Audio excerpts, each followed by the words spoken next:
Well, a really good prediction machine has made a new one on the on a potential Trump-Hillary Clinton general election. We're talking about the University of Virginia, and for the most part, it spells bad news for the GOP. Now, this has Donald Trump losing key swing states right now. We're talking Florida, Ohio, North Carolina.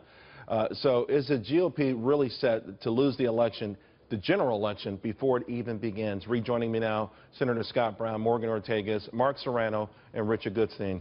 Mark, let me start with you.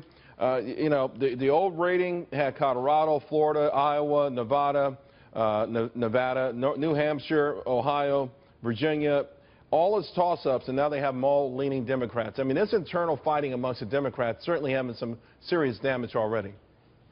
Charles, look, the Center for Politics at the University of Virginia should be called the Center for Spitball Politics.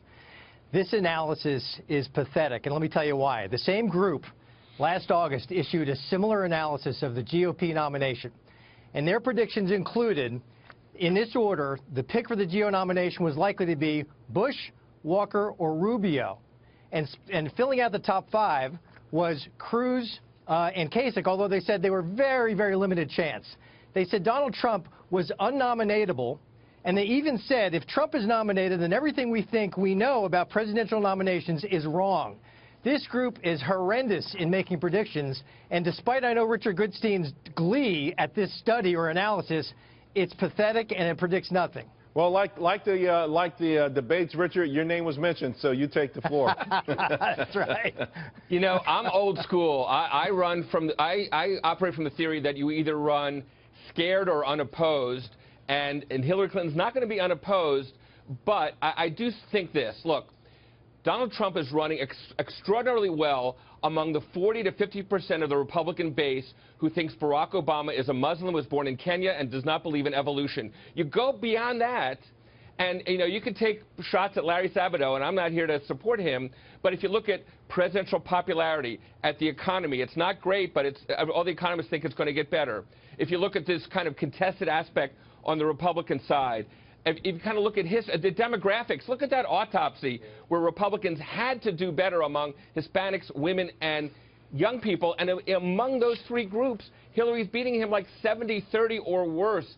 So, look, I mean, I understand, you know, for any number of reasons, it would be fun if it was like a close election. And, again, I don't think anybody's counting any chickens.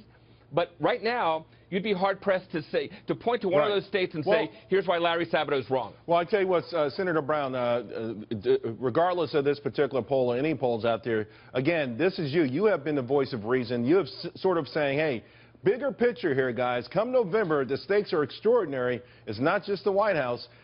You know, I think anyone that sort of says that they don't think the GOP has caused themselves some damage in the last few months, not necessarily being 100% honest.